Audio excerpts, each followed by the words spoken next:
نستغفره ونؤمن به ونتوكل عليه ونعوذ بالله من شرور انفسنا ومن سيئات اعمالنا من يهده الله فلا مضل له ومن يضلل فلا هادي له واشهد ان لا اله الا الله وحده لا شريك له واشهد ان محمدا عبده ورسوله ما بعد. எல்லாம் உள்ள அல்லாஹ் ஜல்ல ஷானஹு வ தஆலாவை போற்றி புகழ்ந்து நபிகள் நாயகம் ஸல்லல்லாஹு அலைஹி வஸல்லம் அவர்கள் மீது ஸலவாத்தும் ஸலாமும் சொல்லி ஆரம்பம் செய்கின்றேன். அல்லாஹ்வுடைய நல்லடியார்களே, புனிதமிக்க ரமலானுடைய மாதத்தில் அல்லாஹ்வுடைய திருப்பொருத்தத்தை எதிர்பார்த்தவர்களாக நாம் அமர்ந்திருக்கிறோம். இந்த சந்தர்ப்பத்தில் முதலாவது நாள் கணவன் மனைவி உறவு சம்பந்தமாக பேச சொன்னார்கள். அந்த வகையிலே பொதுவாக உங்களுக்கு ஏதாவது சந்தேகங்கள் வர்ற நேரம் அதற்கான நேரம் ஒதுக்கப்பட்டிருக்கிறது. நான் ஒரு பேசிக்காக ஒரு சில அடிப்படைகளை உங்களுக்கு மத்தியில் முன்வைக்கலாம் நினைக்கிறேன். அதாவது எங்களுக்கு ஒரு 4 நாள் இருக்கிறதுனால வேகமாக உடனடியாக பாயிண்ட்டுக்குள்ளே வந்துடும் நினைக்கிறேன். ஏன்னா முன்னுரையோ அடிப்படைகளோ சொல்லிக் கொண்டிருப்பதற்கு நேரம் இல்லை என்பதனால் அவசரமாக பாயிண்ட்டுக்கு வந்துடும். ஏன் சண்டை பிடிக்கிறாங்க? கணவன் மனைவி பிரச்சனை ஏன் வருவது? இந்த பிரச்சனை இல்லாமல் ஆக்க முடியுமான்னு கேட்டால் இல்லாமல் ஆக்க முடியாது. அதெல்லாம் சாதாரணமாக இயல்பாக வரும். என்றாலும் இன்றைக்குள்ள பிரச்சனை வித்தியாசமான பிரச்சனை. இந்த பிரச்சனைக்கு என்ன தீர்வு என்பதை தான் நான் சொல்ல போறேன். இன்றைக்கு ஒரு 50 ஆண்டுகளுக்கு முன்னாடி உள்ள பிரச்சனையும் இப்போ உள்ள பிரச்சனையும் வித்தியாசம். இப்போ உள்ள பிரச்சனை என்னன்னா, இன்றைக்கு படித்தவர்கள் ரொம்ப அதிகம். இன்றைக்கு ஒரு 50-70 ஆண்டுகளுக்கு முன்னாடி இந்த அளவுக்கு மக்கள் படிக்கல. அன்றைக்குள்ள மக்களுக்கும் இன்றைக்குள்ள மக்களுக்கும் ரொம்ப வித்தியாசம் இருக்குது. இன்னைக்கு 2 பிள்ளைகள் தான் அதிகமா பெத்து போடுறாங்க, 3 பிள்ளைகள். குவைத்தில் உள்ளவங்க ஒரு 7-8 பிள்ளைகள் பெத்து போடுறதா நான் கேள்விப்பட்டேன். ஆனா இந்தியாவிலையும் இலங்கையிலும் அப்படி இல்லைன்னு நினைக்கிறேன். நம்ம 7-8 பெத்து போறது ரொம்ப கம்மியா போய் 2-3 நிக்கிறோம். சில இடத்துல 1 இருக்குது. அப்ப அதனால இப்ப சப்ஜெக்ட் என்னன்னா, அன்றைக்கு உள்ளவர்கள் இந்த அளவுக்கு படிக்கல, இன்றைக்கு உள்ளவங்க படிச்சவங்க. நான் சொல்றது இலங்கையை பேஸ் பண்ணி, அப்படின்னா இந்தியாவோட இல்லாட்டி வித்தியாசமா? சரி, நான் சொல்றது உண்மை. சரி, அப்ப அன்றைக்கு உள்ள, அதாவது திருமணம் முடிச்சவங்கள 100 பேர் திருமணம் முடிச்சாங்கன்னா விவாகரத்து செய்யறவங்க டிவோர்ஸ் பண்ற ரேஷியோ அன்றைக்கு கூடயா இன்றைக்கு கூட? இன்றைக்கு தான் கூடன்றீங்க. அப்ப இன்றைக்கு படிச்சவங்க கூட அப்படின்னா நம்ம கூட்டி கழிச்சு ஒரு ஃபார்முலா போட்டோம்னா படிச்சவங்களுக்கு வாழ தெரியல அப்படிதான் வரப்போகுது. படிக்காதவங்களுக்கு வாழ தெரியுது.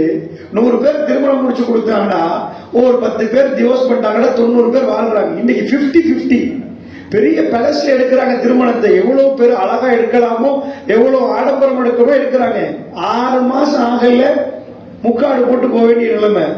ஏனென்றா அங்க டிவோர்ஸ் நடக்குது. சோ இது உண்மை. இதுதான் நம்ம பேச போறோம். அதனால டிரெக்டா என்ன பிரச்சனை, வீட்டுல நடக்கிற சின்ன சின்ன சண்டைகளை பேசல. இன்றைக்கு திருமணம் முடிக்கக்கூடிய இளைஞர்கள் அவர்கள் இந்த அவசரமா டிவோர்ஸ் பண்றதுக்கு என்ன காரணம், என்ன ரீசன், இதுக்கு பின்னாடி என்ன இருக்குது? இதுல இன்னொரு பாட்டு நம்ம அப்படியே எடுத்து அமெரிக்கால போய் உட்கார்ந்து பார்த்துட்டு வந்துடும். அதுக்கு முன்னாடி அதாவது அமெரிக்காவை பொறுத்தளவுல அங்கெல்லாம் டிவோர்ஸ் ரேஷியோ ரொம்ப கூடிட்டு, இப்ப டிவோர்ஸே இல்லைன்னு சொல்ற அளவு குறைஞ்சு போச்சு. அப்ப அவங்க எல்லாம் மாறிட்டாங்களா கேட்டீங்கன்னா அவன் கல்யாணமே இல்லாம போச்சு. அப்ப எப்படி டிவோர்ஸ் நடக்கும்? அவனுக்கு திருமணமே நின்று போச்சு. ஏதோ மரத்தை குடிச்சிட்டு அவன் அதை திருமணம் முடிக்கிற சொல்றான். நாய பக்கத்தை வச்சு மை பப்பி அதான் மை டார்லிங் என்றான்.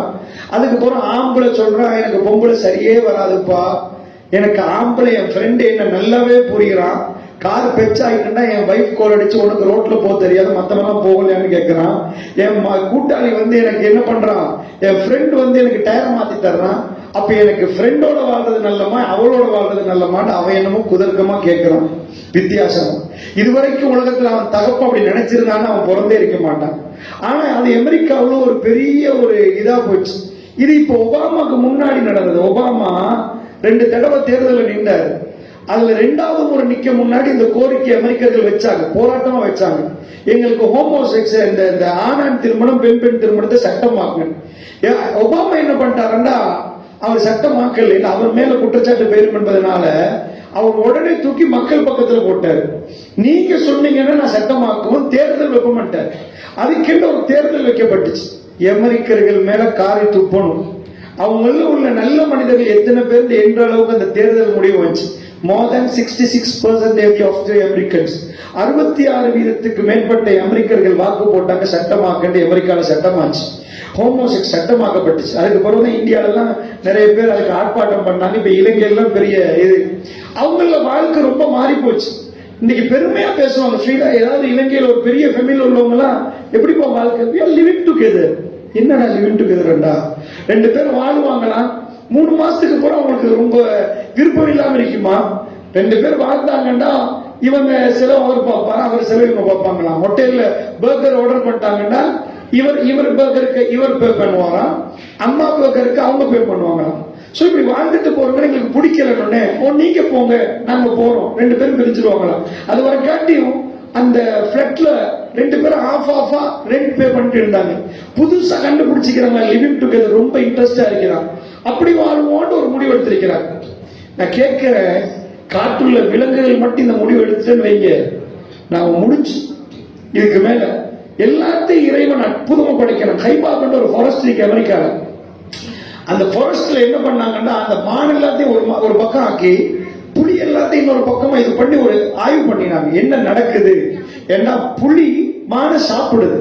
இது பாட புத்தகத்தெல்லாம் வெளியிட்டாங்க, அந்த ஃபாரஸ்ட்ல என்ன நடந்துச்சுன்னு. மான்கள் அதிகமா சாக தொடங்கிச்சு, புலியும் சாக தொடங்கிச்சு. ஏன்னா மானுக்கு கீழே உள்ள சாப்பாடுலாம் முடிஞ்சு மேல பாய பார்க்குது மான், அதுக்கு உணவு பற்றாக்குறையாச்சு.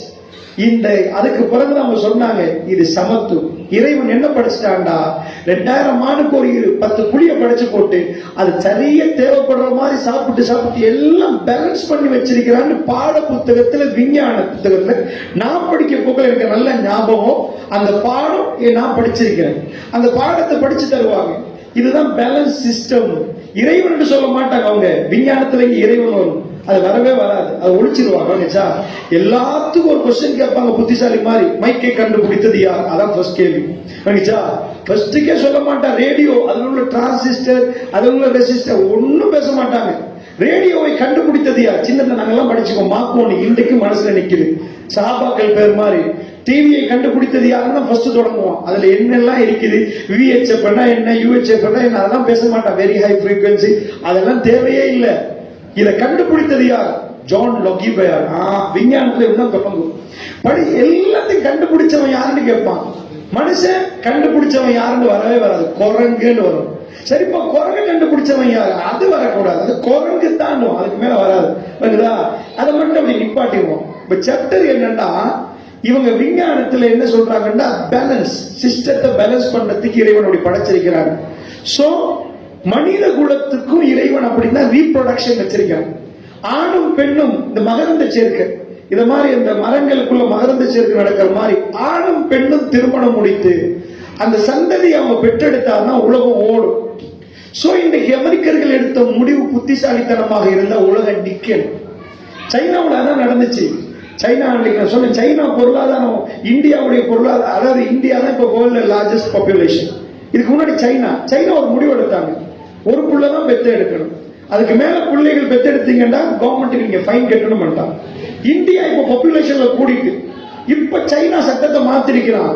2 புள்ள பெத்தெடுப்பா, நான் மானியம் தரேன், எடுத்து முன்னாடி புள்ள பெத்தெடுத்தீங்கன்னா கவர்மெண்ட் உங்களுக்கு மானியம் தருமா அந்த புள்ளைய வளர்க்கறது, அப்படி மாத்தினான். சரி, இப்ப கவனமா புரிஞ்சுக்கோங்க, இப்ப உள்ள மாடர்ன் ஃபேஷன்ல இதுக்கு என்ன காரணம், இப்படியான சிந்தனை ஏன் வருவதுன்னு கேட்டீங்கன்னா, பிரச்சனை என்ன பிரச்சனைன்னு கேட்டீங்கன்னா, ஆணும் பெண்ணும் சேர்ந்து வாழ முடியாத ஒரு சூழல் உருவாக்கப்பட்டிருக்கு. இந்த பிரச்சனைக்கு தீர்வு கொடுக்காட்டி நம்ம வீட்லயும் உங்க வீட்லயும் டிவோர்ஸ் என்ற சத்தம் கேட்க ஆரம்பிக்கும். நல்ல அழகாக திருமணம் முடிச்சு கொடுத்துருவீங்க, பையன் முகம் வாடிரும், மகள் முகம் வாடி போயிருக்கு. ஏமா இல்ல, அவங்களால ஒழுங்கா வாழ முடியாம இருக்கு. இந்த பிரச்சனைக்கு காரணம் எங்க என்பதை இனம் கண்டு கொள்றதுக்கு நான் ரொம்ப டீட்டெயிலா பேச மாட்டேன். நான் நேற்று சொல்லிட்டேன், 4 நாளைக்குள்ள நிறைய பேசணும்னா ரொம்ப கஷ்டம். அதனால நான் அவசரமா முடியுமான அளவுக்கு பாயிண்ட் அவுட் பண்ணி சில முக்கியமான பாயிண்ட் மட்டுமே பேசலாம். அதனால ஃபர்ஸ்ட் இதுக்கான ரீசன் என்ன பிரச்சனை, ஏன் இன்றைக்குள்ள மனுஷன் லூத்து நபி சமுதாயம் என்ன செஞ்சாங்களோ அதை செய்யறதுக்கு என்ன காரணம், இதை இனம் கண்டு கொண்டா கிளீனா வளர்ந்து. சகோதரர்களே, இன்னைக்கு நாம ஒரு முடிவு எடுக்கிறோம்டா, நீங்க ஏற்றுக்கொண்டது உண்மைண்டா அந்த முடிவை நடைமுறைப்படுத்துங்க. நான் ரீசனோட உங்களுக்கு சொல்றேன் என்ன காரணம். உலகத்தில் ஒரு சித்தாந்தம் கொண்டு வந்து வச்சாங்க. இந்த சித்தாந்தம் எதுக்கு கொண்டு வந்தாங்கன்னு எனக்கு தெரியல. நான் இந்த பர்சனல் ஒப்பீனியன், இதுக்கு எவிடன்ஸ் இல்லை. என் பர்சனல் ஒப்பீனியன் இஸ்லாத்துக்கு எதிர்க்கிறதுக்கு இதை கொண்டு வந்திருப்பாங்கன்னு நான் நினைக்கிறேன். ஏன்னா சாதாரணமா எவ்வளவோ ஃபேஷன் வரும், எந்த ஃபேஷனையும் யாரும் விமர்சிக்க மாட்டாங்க. ஒரு ஃபேஷனா பாருங்களேன், ஒரு பொம்பளை தலையில சுத்துறத, அதை மட்டும் பிரான்ஸ்ல பிரச்சனையா இருக்கான். பிரான்ஸ்ல அது பிரச்சனை, ஐரோப்பால அது பிரச்சனை, ஹிஜாப் பிரச்சனை, தலையில மறைக்கிற ஒரு துண்டு பிரச்சனை. ஏப்பா நீங்க எத்தனையோ ஃபேஷன் சொல்றீங்க, அந்த ஒரு ஃபேஷனுக்கு யாரும் விமர்சிக்கல, ஆனா இது மட்டும் ஏன் உங்களுக்கு பிரச்சனை? அந்த பிரச்சனை உங்க எல்லாருக்கும் தெரியும். நீதிமன்றம் வரைக்கும் நிறைய பிரச்சனைகள் போயிருக்கு. சோ இதே மாதிரி உலகத்தில் ஒரு சித்தாந்தம் கொண்டு வந்து வச்சாங்க, ஆணும் பெண்ணும் சமன். ஆணும் பெண்ணும் சமன் ஒரு சித்தாந்தம் வச்சாங்க. இந்த சிந்தனை உங்க வீட்டுக்குள்ள நுழைஞ்சா இந்த பிரச்சனை வரும். இந்த சிந்தனை உங்களுக்குள்ள, உங்க வைஃபுக்குள்ள ரெண்டு பேரும் சமன் இருந்தா நீங்க ரொம்ப பெரிய வெடிப்பை பார்ப்பீங்க. இங்கதான் ஃபர்ஸ்ட் பிரச்சனை. கணவன் மனைவி ரெண்டு பேரும் சண்டை வர்றது பிரச்சனை இல்லை, ஆனா பிரிஞ்சு போறாங்கடா. என்ன காரணம்டா, ஆணும் பெண்ணும் சமன் என்ற சிந்தனையை கொண்டு வந்து சமத்துவம் என்று பேசினாங்க. எல்லா இடத்துலயும் ஈக்குவல். பெண்களை முஸ்லிம்கள் இஸ்லாம் அடிமைத்தனமா பார்க்குது, பெண்களை அடக்கி வைக்குது, வீட்டுக்குள்ள வைக்குது, இவங்களை கருப்பை போத்தி வைக்குது, புள்ள பெற்றெடுக்கிற மெஷின்களாக பயன்படுத்துதுன்றாங்க. நல்ல கவனமா புரிஞ்சுக்கோங்க. ஆணும் பெண்ணும் சமன் என்ற ஒரு சிந்தனையை கொண்டு வந்து அவங்க போட்டாங்க. அமெரிக்கால எல்லா இடத்துலயும் போட்டாங்க. விளைவுதான் இன்னைக்கு அவங்க எங்களுக்கு திருமணமே வேணாண்டு வாழ்ற வாழ்க்கை. ஏன் அப்படி நான் கேட்கிறேன்னா, ஐஜிசிக்கு ஒரு தலைவர் இருக்கணும், ரெண்டு தலைவர் இருந்தா இன்னைக்கு ரெண்டு சேர் போடணும்.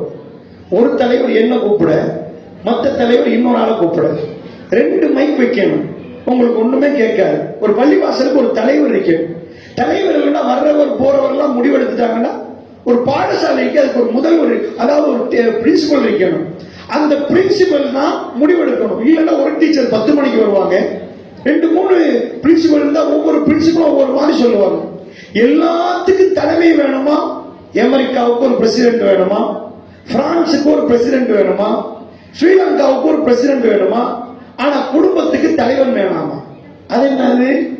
குடும்பத்துல ரெண்டு பேரும் ஈக்குவல் போகணும், ஈக்குவல் பார்ட்னர்ஷிப்பா. திருக்குர்ஆன் சொல்லுது, அர்ரிஜாலு கவ்வாமூன அலன் நிஸா. பெண்களை நிர்வகிக்கக்கூடியவர்கள் ஆண்கள். அதனால கவனமா புரிஞ்சுக்கோங்க. குடும்பம் ஓடணும்டா ஃபர்ஸ்ட் சித்தாந்தம் அர்ரிஜாலு கவ்வாமூன அலன் நிஸா. பெண்களை நிர்வகிக்கக்கூடியவர்கள் ஆண்கள். அப்போ ஒரு கொஸ்டின் வரும், பொம்பளை டாக்டர் ஆயிட்டான், அல்லது அவதான் அதாவது அவதான் பிரசிடென்டா இருக்கிறான், நாட்டில் உள்ள தலைவியா நிற்கிறான், ஆனா மாப்பிள்ளை யாருன்னா சாதாரண கூலி தொழிலாளர். இவங்க ரெண்டு பேர்ல யார் லீடர் அப்படின்னு கேட்டீங்கன்னா, இஸ்லாம் சொல்லுது ஆம்பளை தான் லீடர். ஆம்பளை தான் லீடர். ஏண்டா அல்லாஹ் இந்த லீடர்ஷிப்பை எஜுகேஷன் பேஸ் பண்ணி எடுக்கல. அல்லாஹ் சொல்றான், அர்ரிஜாலு கவ்வாமூன அலன் நிஸா. பெண்களை நிர்வகிக்கக்கூடியவர்கள் ஆண்கள். ஏன்? அல்லாஹ் சிலரை விட சிலரை சிறப்பித்திருக்கிறார். இல்லறம் என்றதை வச்சுதான் இங்க தலைமைத்துவம் தெரிவு செய்யப்படும். இல்லறத்தின் தலைவர் ஆண் தான் தலைவர். சோ அதை நான் விவரமா உங்களுக்கு சொல்ல தேவை. ஆண் இல்லறத்துல வச்சு, இப்ப திருமணம் எதுக்கு நடக்குது? இல்லறத்தை மையமா வச்சு நடக்குது. சோ இங்க தலைவர் தெரிவு செய்யற நேரம் இல்லறத்தை மையமா வச்சு எடுத்தா ஆண் தான் அங்க தலைமை. அதனால் எஜுகேஷன் குவாலிபிகேஷனை வச்சு வீட்டுல தலைமை சூஸ் பண்ண இயலாது. ஆம்பளை தலைவரா எடுத்து பெண்கள் வீட்டுல நடக்கணும். சோ இந்த இடத்துல இந்த தலைமைக்கு கட்டுப்படுறத ஏன் உங்க வீட்டுல எல்லாம் பிரச்சனை வருவதுண்டா, இந்த சமத்துவத்தை கொண்டு வந்து நுழைச்சிட்டாங்க சில இடங்கள். நம்ம பிள்ளைய பார்த்திருப்போம், மாஷா அல்லாஹ் நல்லதானே வளருது, கட்டுப்பட்டு தானே வளருது. என்ன பிரச்சனை? திருமணம் முடிச்சதோட பிரச்சனை தொடங்கிடுது. எங்க பிரச்சனை தொடங்குதுண்டா, நீங்க பார்க்கிற டிராமா, நீங்க பார்க்கிற நாடகம், நீங்க பார்க்கிற படம், சுத்தமா என்ன பொறுத்தளவுல இது ஹலால் சர்டிபிகேட் கொடுத்தது இல்லை. நம்ம இங்க நோன்பு பிடிச்சிட்டு போய் படத்தை பார்த்துட்டோம்டா, அல்லது நோன்பு அல்லாத காலத்துல படம் பார்த்தாலும் சுத்தமான விபச்சாரம். இது முழுக்க கண்கள் செய்கிற விபச்சாரம். ஒரு ஆணும் பெண்ணும் கைகோர்த்து போறத அந்நிய ஆணும் பெண்ணும் நம்ம பார்க்கலாமா? கைகோர்த்தா போறாங்க. என்னெல்லாம் நடக்குது? இந்த படத்துல என்ன சித்தாந்தத்தை உங்க பிள்ளை கொடுத்தாங்க தெரியுமா? நீங்க பார்த்துட்டே இருந்தீங்க. கொஞ்ச நாளைக்கு பிறகு உங்க புள்ள அந்த சித்தாந்தத்தை உள்வாங்க. படத்துல நிறைய சிந்தனைகள் கொடுப்பாங்க, நல்லா புரிஞ்சுக்கணும். இப்ப அந்த படத்துல சாதாரண இந்தியாவில் இன்னைக்கு ஒரு 3 ஆண்டுகளுக்கு முன்னாடி எனக்கு அந்நிலவா ஒரு ப்ரொட்டஸ்ட் நடந்துச்சு. 53% இந்தியர்கள் இளைஞர்கள் புகைப்பிடிப்பதற்கு காரணம் திரைப்படம் பண்ணாங்க. ஆர்ப்பாட்டம் நடந்துச்சு, உங்களுக்கு ஞாபகம் இருக்கு. ஏன்? என்னப்பா திரைப்படத்துக்கும் புகைப்பிடிக்கிறதுக்கும் என்னப்பா காரணம்னு கேட்டீங்கன்னா, நல்லா தெரிஞ்சுக்கோங்க, ஸ்டேட் மீடியாவில் சிலது ஏழாது சென்சர் பண்ணி இது பண்ணிடுவாங்க. ஏன்னா கேன்சர் ப்ராஹிபிட்டட் இதெல்லாம் இது பண்ணுவாங்க. சோ சிகரெட் குடிக்கிற டைம்ல கேன்சர் வந்து புற்றுநோய் வந்து செத்து போயிடுவாங்க. சோ அவங்க மார்க்கெட் பண்ணணும். இந்த மைக் வித்து படணும்னா மார்க்கெட் பண்ணணும். எதுவா இருந்தாலும் மார்க்கெட் பண்ணாதான் உங்களுக்கு தெரியும். இன்னைக்கு பயான்றிக்கன்னு மக்களுக்கு அறிவிச்சா தானே வருவாங்க. மார்க்கெட் பண்ணணும். சிகரெட்டை மார்க்கெட் பண்ணணும். ஒரு பிரியாணி இருக்கிறது, பிரியாணி மேல எழுதியிருந்தா இது கேன்சரை உருவாக்க எவனாவது பிரியாணியை சாப்பிடுவானா? இலங்கையில சிகரெட் பெட்டியில அடிச்சே வச்சிருப்பாங்க கேன்சர் புகைப்படத்தை போட்டு, இது கேன்சரை உண்டாக்கும். அப்ப எவனாவது அவிஞ்ச பிரியாணி இது சரியில்லைப்பா 10 நாள்ல பிரியாணி என்று சொன்னா அவன் சாப்பிடுவானா? சோ அப்படி போட்டு இருந்தா அந்த பெட்டியில பார்த்து பார்த்து எடுக்கிறான்டா. அது எப்படி என்று கேட்டீங்கன்னா, இதுக்கு மார்க்கெட் பண்ணணும். எப்படி மார்க்கெட் பண்ணணும்? இளைஞன் கையில் அதை கொடுக்கணும். எப்படி கொடுக்கணும்? ஆம்புலண்டா ஒரு டம் அடிக்கணும், அப்படி கொடுக்கணும். அவனுக்கு வர பிரச்சனைகள் எல்லாம் இந்த சிகரெட்டை கையில கொடுக்கணும். காதல் தோல்வியா அட்டி அப்படின்னு கொடுக்கணும். இப்படியான சித்தாந்தங்களை கொடுக்கறதுக்கு ஸ்டேட் மீடியாவில் போய் அட்வர்டைஸ்மெண்ட் பண்ணீங்கன்னா அதை சென்சர் பண்ணி நிப்பாட்டிடுவாங்க. ஏறாது. அது எப்படி கொடுக்கிறாங்க? சோ இதுக்கு அவங்க எடுத்தது, இந்த மாஃபியாக்காரவங்க எடுத்த இடம் திரைப்படம். நீங்க நினைக்கிறீங்க நடிகர்கள் நடிக்கிறாங்க, உங்களுக்கு பல கோடி சாக்கல போகுது. இந்த கூத்தாடிகளுக்கு பல கோடிகள் அல்ல, அதை விட பல கோடிகள் மாஃபியாக்காரங்க போடுறாங்க உள்ளுக்குள்ள. நல்லா தெரிஞ்சுக்கோங்க, ஒரு திரைப்படத்துக்கு சிகரெட்டுக்கு என்ன சம்பந்தம்? ஒரு நடிகர் முன்னாடி நிக்கிறார், அவருக்கு முன்னாடி கேமரா இருக்குதுன்னு சொன்னா அவர் ஒரு சிகரெட் குடிக்கிறா என்ன சொல்வார்? Excuse me, wait, I am coming. அவர் அங்கால போய் ஒரு சிகரெட் குடிச்சிட்டு வருவார். என்ன, எனக்கு ஸ்மோக் பண்ணணும்பா, நீ வெயிட். இவ்வளவு கேமரா, ஒரு திரைப்படம், ஒரு பெரிய படம் எடுக்கிறா, அங்கால ஒரு கேமரா, இங்கால கேமரா, ஜிம்மி ஜிப் மேலால கீழால அங்கால இங்கால, அதுக்கு முன்னாடி மேல போட்டு ஒரு அடி அடிக்கிறாருண்டா அவர் விலை போயிட்டாருன்னு அர்த்தம். அது ஸ்கிரிப்ட். அது நீ இந்த இடத்துல சிகரெட் குடிக்கணும், இப்படித்தான் குடிக்கணும், இப்படித்தான் அடிக்கணும், வேகமா குடிக்கணும், எல்லாம் ஸ்கிரிப்ட். ஏன் ஸ்கிரிப்ட் போடுறாங்க தெரியுமா? இளைஞர்கள் அவங்கள போய் பார்த்தீங்கன்னா அவங்களுக்கு தலைமை வேணும். இளைஞர்களுக்கு தலைமை இல்லாம இயலாது. அவங்களுக்கு யாராவது ஒரு ஆள் பின்பற்றணும். அதுதான் இளைஞர்கள்ட்ட ஒரு பண்பு. இளைஞர்கள் தலைமை தேடுவாங்க. பைஜிசி நீங்க வந்து இங்க நிகழ்ச்சி நடத்துறீங்க, இங்க அல்லாஹ்வுடைய தூதர் என்று சொன்னா கல்வில இளைஞர்களுக்கு போயிடும் அல்லாஹ்வுடைய தூதர். அப்படி இல்லைண்டா இளைஞர்கள் உயிரை கொடுக்க ரெடியாகும் ஒரு தலைவருக்கு. அவங்க தலைவர் தேடுற நேரம் திரைப்படம் அந்த தலைமையை உருவாக்கும். மேலே இருந்து குதிக்கிற மாதிரி, 4 பேரை குத்துற மாதிரி, வீரமா பேசுற மாதிரி அந்த இளைஞருக்கு தெரியாமலே இதுக்கு சொல்லுவாங்க. இது யங் பிளட் பொறுத்தளவுல அது ரொம்ப பலமா இருக்கு. அதான் பலமான காலம். அந்த பலமான காலத்துல சாதாரணமா அவங்க தனியா வாழ மாட்டாங்க. 5 பேர் சேர்ந்துட்டாங்கன்னா சாதாரணமா பார்த்திருப்பீங்க. ஒரு இளைஞன் எடுத்துக்கொண்டீங்கன்னா கடைக்கு போனா 10 பேர் போவான். திருப்பி வர்ற நேரம் சாதாரண ஒரு சப்பாத்தி 4 வாங்குறதுக்கு 4 பேர் போயிட்டு வருவோம். அதே ஒரு 50 வயசுல சப்பாத்தி வாங்குறதுக்கு ஒரு ஆள் இல்லை. நீங்களே காலை இழுத்து போயிட்டு வரணும். ஏன்னா அப்பா அது வராது. இளமை தான் அந்த பறவைகள் பறக்கும் பார்த்திருப்பீங்களா? காலையில் ஒரு பெரிய பறவை கூட்டத்துல இப்படி இந்த மாதிரி ஷேப்ல, முக்கோண ஷேப்ல பறக்கும். முன்னாடி ஒரு பறவை, பின்னாடி இப்படி ஷேப்ல பறக்கும். அது யாருப்பா முன்னாடி பறக்குறா? அதை அப்படி ஸ்பேஸ் எடுத்து கொடுத்துரும். பின்னாடி வர்றது இப்படி சிறகு இப்படி வச்சுட்டு வரும். இது வேகமா ரொம்ப கஷ்டப்பட்டு சிறகு அடிச்சு முன்னாடி போகும். டயர்டான உடனே அது பின்னுக்கு வர இன்னொரு பறவை முன்னாடி வந்து லீட் பண்ண ஆரம்பிக்கும். அது பின்னாடி உள்ள பறவைகளுக்கு சும்மா நார்மலா போலாம். ஒரு ஆள் டயர்ட் ஆகுவார், அதுக்கப்புறம் அந்த செட்டப்ல அப்படி போகும். இதே மாதிரிதான் இளைஞர்கள் ஒரு டீமா இருந்துட்டாங்கன்னா மூஞ்ச பார்த்து இவர் செயலாளர், இவர் பொருளாளர் அப்படிலாம் போட மாட்டாங்க. அவர் ஆட்டோமேட்டிக்கா ஒரு ஆளை லீட் பண்ண வச்சிருவாங்க. ஆனா அந்த இளைஞர்களுக்கு வேலை வேணும், அவங்களுக்கு ஒரு பெரிய இது வேணும். சோ அவங்க எல்லாத்தையும் விட பெரிய ஒரு லீடரை எதிர்பார்ப்பாங்க. அந்த பிம்பத்தை கிரியேட் பண்ணும் படம். கொண்டு வந்து பல கோடி பல பில்லியன் செலவழிச்சு என்னெல்லாம் பண்ணேலுமோ ஒரு கிழவனை கூட்டி வந்து உட்கார வச்சு பொடியனாக்கி அவனை என்னெல்லாம் வைக்கணுமோ இங்க இருந்து தள்ளி விட்டா விழுந்துருவான். அந்த மலையில அந்த மலையை குதிக்கிற மாதிரி காட்டி இவனையும் ஏமாந்து அவனையும் ஏமாந்து எல்லாத்தையும் ஏமாத்தி எல்லாத்தையும் உட்கார வச்சு இந்த பொடியனை காட்டிட்டு இப்படி ஒரு வெட்டு வெட்டிடுவான் ஷர்ட்ல. இவன் நாளையில இருந்து ஷர்ட் எடுத்து வெட்டிட்டு போயிடுவான். ஏனண்டா அவனுக்கு வெக்கம் இல்லாம இல்ல, வெக்கம் எல்லாம் இருக்குது. சாதாரணமா நீங்க போய் பாருங்க பார்ப்போம், இந்த டெனிம் ட்ரவுசர்ல ஜீன்ஸ்ல ஓட்ட போட்டு போறான் பாருங்க. அவனுக்கு சொல்லி இங்கெல்லாம் நிறைய ஓட்டப்பா, நீ வேணுமெண்டே ஓட்ட போட்டிருக்கிற அந்த ஜீன்ஸ் அப்படிதான் விற்கிறான். நான் ஷர்ட்லயும் நாலு என்ன செஞ்சு அயன் பாக்ஸ் கொஞ்சம் வச்சு ஒரு பெரிய ஓட்டையா போட்டுட்டு உடுத்துட்டு போமான்னு சொல்லி பார்ப்போம். வெட்கப்பட்டுருவான். அவனுக்கு வெக்கம் எல்லாம் இருக்குது. அதே அயன் பாக்ஸ்ல கொண்டு வந்து அந்த கதாநாயகன் வச்சுட்டான்னு வைங்க, இவனும் அதை மாதிரி வச்சுட்டு போயிடும். அவனுக்கு என்ன வேணும்னா தலைமை என்ன செய்யுது, தலைவர் என்ன செய்கிறார். இப்ப இதுலதான் இளைஞர்கள் புகைப்பிடித்தலுக்கு வர்றாங்கன்னு இந்திய அறிக்கை தான் நான் சொல்றேன். நான் வேற அறிக்கைலாம் சொல்றேன். 53% 53 விதமான இந்தியர்களுக்கு காரணம் அது. இப்ப அதே பாயிண்ட கொண்டு வாங்க. நீங்க உட்கார்ந்து நாடகம் தான் பாக்குறீங்க. நாடகம் தான். அதுக்குள்ள போட்ட சித்தாந்தம் என்ன? அதுக்குள்ள போட்ட சித்தாந்தம் என்ன? சமத்துவம். இந்த சித்தாந்தத்தை போட்டா வாழ மாட்டாங்க. நல்லா புரிஞ்சுக்கோங்க, வாழ முடியாது. இப்ப நான் சைக்காலஜில உங்களுக்கு ஒரு பாயிண்ட் எடுத்துக்காட்டு. ஏன் வாழ முடியல பாருங்க. திரைப்படத்தை நிறைய லவ், காதலை பத்தி நிறைய பேசுவாங்க. காதல் காதல் காதல். இந்த காதலை பத்தி பேசுற எவனுமே உலகத்துல ஒழுங்கா அந்த திரைப்படத்துல நடிக்கிறவங்க டிவோர்ஸ் தான் நிறைய பேர். அவனுக்கு வாழ்க்கையே இல்லை. நல்ல புரிஞ்சுக்கோங்க பாயிண்ட நான் சொல்றேன். இது உங்களுக்கும் சேர்த்துதான். உங்க வீட்டுல பிரச்சனையா இருந்தா அல்லது உங்களுக்கு சில நேரம் சில பிரச்சனை வர்றதா, இது சைக்காலஜிக்கல். நான் இப்ப ஃபர்ஸ்ட் பயாலஜிக்கல் எடுத்துட்டு வரேன். சைக்காலஜி ரெண்டாவது, ஃபர்ஸ்ட் பயாலஜி. உள்ளுக்குள்ள எங்களுக்கு என்ன நடக்குதுன்னா 4 ஹார்மோன்ஸ் இருக்கு. நல்ல கவனமா பார்த்துக்கோங்க. இந்த ஹார்மோன்ஸை பேலன்ஸ் பண்ற சித்தாந்தத்தை படிச்சுட்டோம்னு வைங்க, எங்களுக்கு ஓரளவு தப்பான. First dopamine. டோபமைன்ற ஹார்மோன் இருக்கு. இவர் தான் காதலுக்கு முக்கிய காரணம். இன்னொன்று இருக்குது நமக்குள்ள.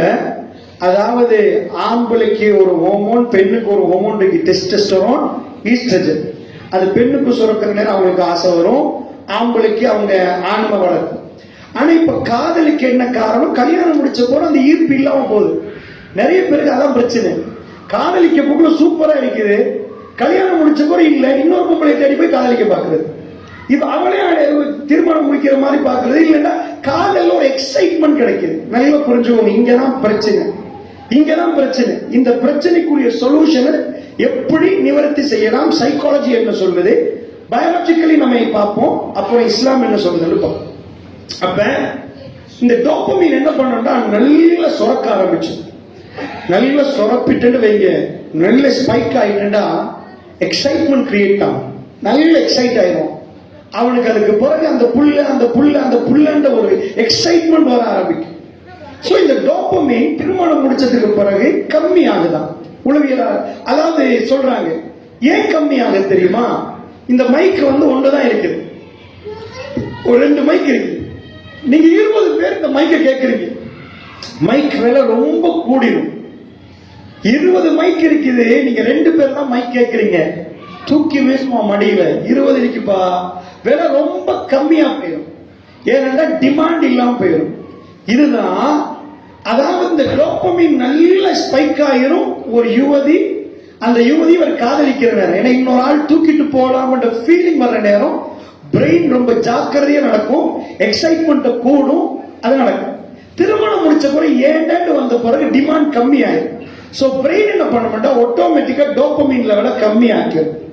கம்மி ஆக்கினத்தோட இன்னொரு விஷயம் நடக்குது, செரோட்டோனின் என்ற ஹார்மோன் இருக்கு. என்னன்னா இதை சொல்லணும், அப்பதான் உங்களுக்கு விளங்கி எனக்குள்ளே உங்களுக்குள்ளே என்ன நடக்குது. இதுக்கு சுப்ஹானல்லாஹ் சைக்காலஜி என்ன சொல்லுது, ரசூலுல்லாஹ் ஸல்லல்லாஹு அலைஹி வஸல்லம் என்ன சொன்னாங்க. அப்ப இந்த சொல்யூஷன் கிடைச்சணும் என்பதுக்கு சொல்றேன். செரோட்டோனின் என்ற ஹார்மோன் இருக்கு. நீங்க எல்லாம் கேள்விப்பட்டிருப்பீங்க, OCD அப்படின்னு ஒரு டிசார்டர் இருக்கு, அப்சசிவ் கம்பல்சிவ் டிசார்டர். அப்ப என்னன்னா நம்ம ஆட்கள் சொல்லுவாங்க வஸ்வாஸ் சில நேரம். என்னன்னா பாத்ரூம் போயிட்டாங்கன்னா நிறைய நேரம் குளிச்சுட்டே இருப்பான், 1 ஹவர் 2 ஹவருக்கு. ஆனாலும் திருப்தி இல்லை. கதவு புட்டினா இல்லையா, புட்டினா 4 தடவைக்கு பார்ப்பாங்க. தலைதான் வரும். நான் ஒரு சின்ன பாயிண்ட் சொல்றேன், இதுக்கு OCD. இந்த ஓசிடி நடக்கிற நேரம் செரோட்டோனின் ஹார்மோன் அப்படி குறைஞ்சிடும். நான் சொல்றது புரியுதுன்னு நினைக்கிறேன். செரோட்டோனின் ரொம்ப கம்மியாயிடும். கம்மி ஆயினா ஆட்டோமேட்டிக் எங்க பிரெயின் என்ன செய்யும்னா ஒரு விஷயத்தை மட்டும் திரும்ப திரும்ப திரும்ப திரும்ப பார்க்கும். நல்லா புரிஞ்சுக்கோங்க. செரோட்டோனின் கூடிட்டா பல விஷயத்தை பார்க்கும். காதலிக்கிறவனுக்கு என்னையா நடக்குதுன்னு கேட்டீங்கன்னா டோபமைன் கூடுது, எக்ஸைட்மெண்ட் வருவது. செரோட்டோனின் கம்மி ஆயினா அந்த புள்ளதான் எல்லா நேரம் 2 மணிக்கு எழுப்பிட்டு உடனே மெசேஜ் அனுப்புவான், சாப்பிட்டீங்களா? அவனுக்கு அந்த புள்ளதான் ஞாபகம் வரும். திரும்ப எப்ப பார்த்தாலும் எது வாங்கினாலும் அந்த புள்ள ஞாபகம் வரும். செரோட்டோனின் கம்மி ஆகுது. பாருங்க உள்ளுக்குள்ளே எப்படி நடக்குது. இது ஏன்டா திருமணத்துக்காக வேண்டி இறைவன் படைச்சு வச்சுக்கிறான். ரீப்ரொடக்ஷன். திரும்ப ஒரு குழந்தை உருவாகணும்னா ஆணும் பெண்ணும் 2 பேரும் சேர்றதுக்கு தான் இந்த பயாலஜிக்கல் செக்ஷன் நடக்குது. டோபமைன் கூடி செரோட்டோனின் குறைஞ்சதோட சில பேர் அவனை ஃபர்ஸ்ட் கண்டா கையெல்லாம் அப்படியே வேர்க்கு. இந்த பாம்பு வந்து வேர்க்க ஆரம்பிக்கும். ஹார்ட் பட பட பட படன்னு அடிக்க ஆரம்பிக்கும். ஃபர்ஸ்ட் அது என்னன்னா எட்ரினலின் ஹார்மோன், தமிழ்ல அதிரெனலின் என்று சொல்லுவாங்க. இந்த ஹார்மோன் சுரப்பிச்சுன்னு வைங்க. என்னைக்காவது ஒரு நேரத்துல நான் இப்ப நினைக்கிறேன், என்ன ஒரு பெரிய நாய் திறப்பிட்டு வருதுன்னு வைங்க, நான் போய் பெரிய ஒரு மதிலை தாண்டிடுவேன். பெரிய ஒரு ஓலை தாண்டி பாஞ்சது. எப்படிப்பா பாஞ்சதுன்னு எனக்கே தெரியாது. அதிரெனலினை பொறுத்தல நம்ம நினைச்ச பார்க்கல சில காரியங்களை எங்க உயிருக்கு ஆபத்துண்டா அது சுரப்பி அந்த மாதிரி டைம்ல எங்களை பாதுகாக்கும். இது காதலிக்கிற நேரம் அது வருவது. காதல சொன்னா ஃபெயில் ஆயினா என்ன ஆயிரும், என்ன விட்டுட்டு போயிட்டா என்ன ஆயிரும். சில டைம்ல படப்படப்படன்னு நெஞ்சட்டிக்கு இந்த இடத்துல அப்படியே ஒரு வேர்வை வரும். சோ இந்த ஹார்மோன்ஸ் எல்லாமே சுரப்புது. இதனால டோபமைன் புள்ள கையில போன் இருக்கு பாருங்க, யூடியூப் கொடுத்து பாருங்க பாப்போம். டோபமைன் சுரக்கும். டோபமைன் என்றது வந்து சில சரக்குகள், சில நீங்க குடிப்பாங்க பாருங்க, கல்லு சாராயம், அதை அடிச்சா டோபமைன் கூடும். அதனாலதான் அந்த அடிக்ஷன் என்று சொல்றது. டோபமைன் எப்ப கூடிட்டோ அதுக்கு பிறகு ஒரு எலிக்கு ஒரு பரிசோதனை பண்றாங்க டோபமைன் கொடுத்து. அதுக்கு பிறகு டோபமைனை நிறுத்திட்டு சாப்பாடு கொடுத்தாலும் சாப்பிடாதான். ஏன்னா டோபமைனுக்கு அடிக்ட் ஆகினா வேற எதுவுமே தேவையில்லை. அந்த டோபமைன் வந்து காதல்ல இருக்கு. சரிப்பா திருமணத்துக்கு போற அந்த பிள்ளையோட உயிருக்கு உயிரா காதலிக்கிறோம், பாய உசுர வேணும்டா தர்றேன், நான் எல்லாத்தையும் உனக்காக இது பண்றேன் அப்படின்லாம் பேசுறவங்க ஆண் தரப்பும் பெண் தரப்பும். சோ ஏன் அதுக்கு பிறகு அப்படி நடக்கலன்னு கேட்டீங்கன்னா பிரெயின் பாக்குது உனக்கு என்ன ஆச்சா, இப்போ உனக்கு என்ன வந்துட்டாவா, ஓகே டிமாண்ட் கம்மி ஆச்சு. அது எக்ஸைட்மெண்ட்டை குறைச்சிரும். வழக்கமா எல்லா நாளும் காலையில மாலையில பாக்குறோம். சோ அதனால டோபமைன் லெவல் அதை டிக்ரீஸ் பண்ணிடும். சோ நார்மல் ஆகுது. இப்ப விஞ்ஞானம் என்ன சொல்லுதுண்டா, அப்ப எப்படி குடும்ப வாழ்க்கை நடத்துறா, இப்போ ஒரு ஹார்மோன் வருது, அதுதான் நம்ம இளைஞருக்கு சுரப்புறது கம்மியாயிட்டு. பிரச்சனை இறைவனே படைச்சு வச்சுதான். இது காதல் டைம்ல இதை விட பலமான ஒரு ஆள் இருக்கிறாராம், அவர் பேர் ஆக்சிடோசின். இவர் சுரப்பிட்டாருன்னு வைங்க, அது சுரப்பாதான் பிரச்சனை. இவர் சுரப்பினா இவர் டோபமைனோட பவர்ன்றாங்க. சில விஞ்ஞானிகள் என்ன சொல்றாங்கன்னா, இவர் தான் பாண்ட். ஒரு சின்ன குழந்தைய பார்க்கற நேரம் உங்களுக்கு அவரு அந்த குழந்தைய எடுத்துட்டு அப்படியே ஏதோ முத்தம் கொடுக்கணும்னு தோணுதா, அந்த குழந்தையோட பக்கத்துல வச்சுட்டு ஏமா எப்படிமா செல்லம் செல்லமா பேசணும்னு தோணுதா, அது ஆக்சிடோசின். உங்களுக்குள்ள ஒரு பாண்டை கிரியேட் பண்றது, நம்பிக்கையை, ட்ரஸ்ட். ஒரு சஹாபாக்களும் ரசூல் ஸல்லல்லாஹு அலைஹி வஸல்லத்துக்குள்ள இருந்த அந்த நம்ம இதான் சொல்றேன், அந்த ஹார்மோன் சுரக்கிறத பத்தி ஒரு பேச்சுக்கு அவங்க காட்டின அன்பை பார்த்தா அது டோபமைனால வர எக்ஸைட்மெண்ட் இல்ல, அது வந்து ஆக்சிடோசினால வர பாண்ட். பாண்ட் என்பது ஆக்சிடோசின் நீண்ட காலம் வர வர வர தண்ட மனைவி விட்டு பிரிய முடியாத ஒரு நிலைமை உருவாகும். இந்த ஆக்சிடோசின் வந்துட்டா இப்ப பாருங்க டோபமைன் நின்றுட்டு. இப்ப காதல் முடிஞ்ச உடனே வந்து பாக்குற கல்யாணத்துக்கு ஒரு ஒண்ணுமே இல்லாத மாதிரி வெறிச்சோடின மாதிரி அவனுக்கு ஃபீல் ஆகுதுண்டா, அடுத்த ஹார்மோன் ஒர்க் பண்ணல அவனுக்கு. பிரச்சனை இதுக்கு பிறகு இன்னொரு ஹார்மோன் வரணும். வந்தாதான் அந்த ஹார்மோன் இதை விட ஸ்ட்ரென்த் ஆக்கி திரும்ப அந்த காதலை விட திருமண வாழ்க்கையை சூப்பர் என்று சொல்ற அளவுக்கு. ஆக்சிடோசின் ஒரே நாள் வராது, அதுக்கு 4 ப்ரொசீஜர் இருக்குது. ஃபர்ஸ்ட் அட்ராக்ஷன், ரெண்டாவது அட்ஜஸ்ட்மெண்ட், லைஃப்ல மூணாவது தான் அவங்களோட ஒரு பெரிய பாண்ட் கிரியேட் ஆகும். அட்ஜஸ்ட்மெண்ட் பீரியட் ஃபர்ஸ்ட் 6 months, சில நேரம் 1 year தாண்டும். இந்த 6 monthக்குள்ளே டிவோர்ஸ் நடந்து முடிச்சு. ஏன்னா இப்ப எல்லாம் அவசரமா கடைக்கு போனாலும் இப்ப தர்றியா அப்பதான் வாங்குவான். 2 பேருக்கு வந்தாங்கன்னா இயலாது. சோ அவசரமா பாக்குறாங்க, காதலிக்கிறாங்க 5 வருஷமா, அதே லைஃபை எதிர்பார்க்கறாங்க. அவங்களுக்கு தெரிய உள்ளுக்குள்ள என்னப்பா ஹோமோன் நடக்குதுன்னு இதாக்குறாங்க. சரி, நான் இதோட ரொம்ப டீப்பா அதெல்லாம் பேசிட்டு இருக்க வேண்டிய தேவையில்லை. பாயிண்ட் நான் சொல்றேன், உள்ளுக்குள்ள இறைவன் இப்படி படைச்சு வச்சிருக்கேன். இதுக்கு என்னப்பா சொல்யூஷன்? 2 பேர் நல்லா வாழணுமா? என்ன சொல்யூஷன்? சுப்ஹானல்லாஹ், அருமை ஸல்லல்லாஹு அலைஹி வஸல்லம் அவர்கள் சூப்பரா சொல்லித்தார. இதை சொல்றதுக்கு நான் சொல்றேன். அல்லாஹ்வுடைய தூதர் என்ன சொல்லித்தாராங்கன்னா, அவங்க வாழ்க்கையில பிரச்சனையா இந்த ஹோமோன்ஸ் எல்லாம் உள்ளுக்குள்ள இன்பேலன்ஸா பேலன்ஸ் ஆகணுமா? யார்கிட்ட போய் பாடம் படிக்கணும்டா? தப்பி தவறியா இந்த படத்துல போய் பாடம் படிக்காதீங்க. ரசூலுல்லாஹ் ஸல்லல்லாஹு அலைஹி வஸல்லம் அதுக்கு ரொம்ப அற்புதமான ஒரு ஹதீஸ் ஷேக் அல்பானி அவர்கள் சஹீஹாக்குறாங்க. இந்த ஹதீஸை ரசூல் ஸல்லல்லாஹு அலைஹி வஸல்லம் சொல்லி தராங்க. கைருன் நிசா, எல்லா பெண்களையும் உட்கார வச்சுட்டு, பெண்கள்ல யாரு நல்ல பெண் அப்படின்னு கேட்டா, யாரு நல்ல பெண்? நாங்க என்ன சொல்லுவோம்? தஹஜ்ஜத் தொழுகிற பெண், தப்பில்லை, நல்ல பெண், தர்மம் கொடுக்கிற பெண். பெருமானார் குடும்ப பெண்ணை பத்தி பேசுறாங்க. கைருன் நிசா, யாரு பெஸ்ட் பெண்? சுப்ஹானல்லாஹ். இந்த ஆக்சிடோசின் எப்ப 2 பேருக்குள்ள சுரக்கும், எப்ப திரும்ப கொண்டு வரும், என்ன உள்ளுக்குள்ள என்ன ஹோமோன்ஸ் இருக்குது, அதெல்லாம் சொன்னா அவங்க நிறைய டீட்டெயிலா போயிடும். ஒரு பேசிக்லி உள்ளுக்குள்ள என்னமோ நடக்குது, எங்களுக்குள்ள ஏதோ தடைப்படுவது. அதனால சொல்றேன், அமெரிக்கர்களுக்கு இதுக்கு மேல உள்ள இன்பம் தெரியல. இது எப்படிப்பட்ட இன்பம் தெரியுமா? சுப்ஹானல்லாஹ், அல்லாஹ்வுடைய தூதர் பெர்ஃபெக்ட்டான ஒரு டீச்சர், ஒரு ஸ்டார். ஸ்ட்ரெஸ் நேரம் எங்களுக்குள்ள ஒரு ஹோமோன் சுரக்க ஆரம்பிக்கும். எங்களுக்கு ஒரு ஸ்ட்ரெஸ் வந்துட்டுண்டா அதுக்கு வேற ஹோமோன் இப்படி இருக்குது. ஸ்ட்ரெஸ் வந்தா மற்றதெல்லாம் பிரச்சனையா போயிடும். எங்களுக்கெல்லாம் அன்பு பாசனம் தெரியாது. பெருமானாரை கொலை செய்ய வந்ததாக நம்ம படித்தோம். பெருமானாருக்கு மாதிரி பொருளாதார கஷ்டத்தை நம்ம பார்த்தே இருக்க மாட்டோம். காலையில வந்தா என்னமா இருக்குது, ஒண்ணு இல்லாட்டி இங்கிலீஷ் ஆகி, இங்கால போனா போர் தளபதி, ஜும்மாவுக்கு அவரை தான் ஏறணும், அவரை தான் ஜக்காத் விநியோகிச்சு கொடுக்கணும், அவர் தான் ஜனாசா வந்தா தொழிற்கணும், கதவை தட்டி ஃபத்வா கேட்டா கொடுக்கணும், ஆண்களுக்கு வகுப்பு நடத்தணும், பெண்களுக்கு வகுப்பு நடத்தணும், அங்கிருந்து அவருடைய வியாபாரத்தை வேற பார்க்கணும், பேர குழந்தைகளுக்கு அன்பான அப்பா, தன் மகளுடைய திருமணத்தை கூட விருப்ப சேர்த்து ஹதீஜா அம்மா இல்ல ஃபாத்திமா ரலியல்லாஹு திருமணத்தில் ரசூலுல்லாஹ் தன் கையால் விருப்பை செய்து தன்னுடைய மகளுக்கு ஒப்படைக்கிறார். ஒரு தகப்பன் தன் மகளை எங்க அடிக்கடி வீட்டுல தன் விரிப்பை விரித்து, ஃபாத்திமா உங்களுக்கு ரசூலுல்லாஹ் உம்மா இல்லாத குறையை நிவர்த்தி செய்த ஒரு தகப்பனா. 5 வக்து பள்ளிவாசலுக்கு வந்துருவாங்க. எல்லா பிரச்சனையும் அவங்க தலையில இருக்கிற நாட்டுக்கு ஒரு ஜனாதிபதி, எல்லாத்துலயும் அவங்க தலையில இருந்தா அவங்களால சந்தோஷமா இல்லறத்துல வாழலாம். யோசிச்சு பார்ப்போம். ஒரு மனைவி, உங்களுக்கு எத்தனை மனைவி இருப்பான்னு கேட்டா ஒரு மனைவி. 2 மனைவி இருந்தா எப்படி இருக்கும்? விட்டா போதும் நிறைய பேர் சொல்றாங்க. இது ஒன்றே போதும், 2 அதுக்கு மேல அந்த போனஸ் வேணான்றாங்க. சில பேர் ஆசையா கேட்கிறாங்க, சில பேர் வேணான்றாங்க.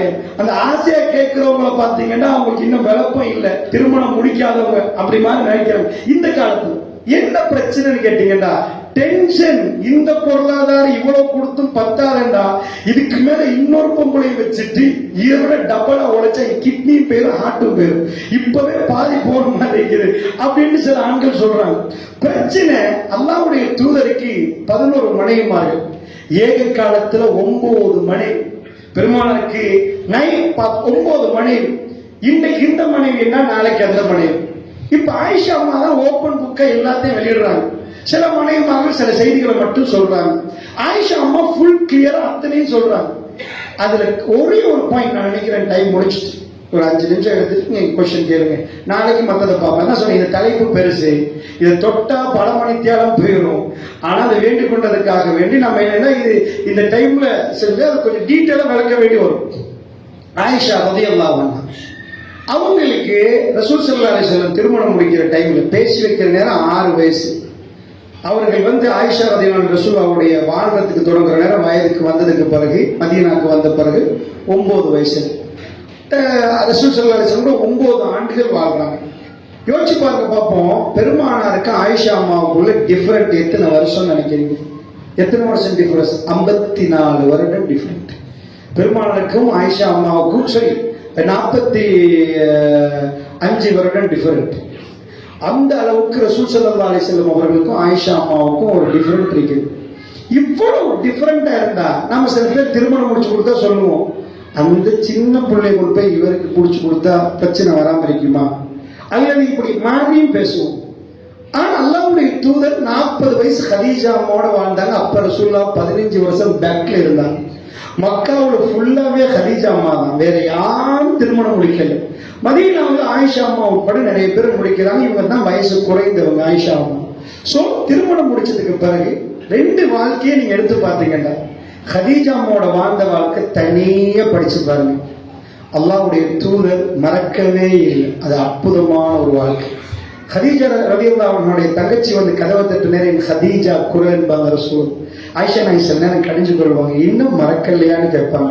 ரசூல் ஸல்லல்லாஹு அலைஹி வஸல்லம் வாழ்க்கையில அவங்க ஹீராவில் நிற்கிற நேரம் அந்த அம்மா தான் அமீரத்துல் குறைஷ் பெண்களின் தலைவி என்று சொல்ற அளவுக்கு அவ்வளவு பெரிய சல்லி அவங்களுக்கு. அவங்கள பெண் கேட்டாங்க, அபூஜெல்லாம் பெண் கேட்ட அளவுக்கு பெரிய பணம். ஆனா அவங்க ரசூல்லா தன்னை வேலை செஞ்ச ரசூல்லாவை திருமணம் முடிக்கிறாங்க. அவங்க சாப்பாடு எடுத்துட்டு ஜபல் நூர் ஈரான் குவைக்கு அவங்க ஏறி கொடுக்குறாங்க.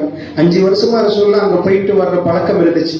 ஒரு நாள்ல வகை வரல, 5 வருஷமா போய் அங்க தனி எழுதிட்டு வீட்டுக்கு வருவாங்க. தனி எழுதி ஓடி வந்து கதவை தட்டி ஜம்மீலோனி தட்டுற நேரம் கதீஜம்மா பாஞ்சு விழுந்து, இந்த நைட்ல தேவையா, வீடு இல்லையா, எவ்வளவு சொத்து செல்வம் இருக்குது, 6 பிள்ளைகள் பெத்து போட்டிருக்கிறோம், இதுக்கு மேல கோயில போயிட்டா இருக்கிறது கேட்கல, என்ன போத்துங்க கதீஜா, என்ன போத்துங்கன்னு சொல்ற நேரம் போத்திட்டு சொன்னாங்க, அல்லாஹ் ஒரு நாள் உங்களை கேவலப்படுத்த மாட்டான், நீங்க ஏழைகளுக்கு உதவி செய்றீங்க, அனாதைகளை பராமரிக்கிறீங்க, இப்படி எல்லாம் பட்டியல் போடுறாங்க கதீஜா.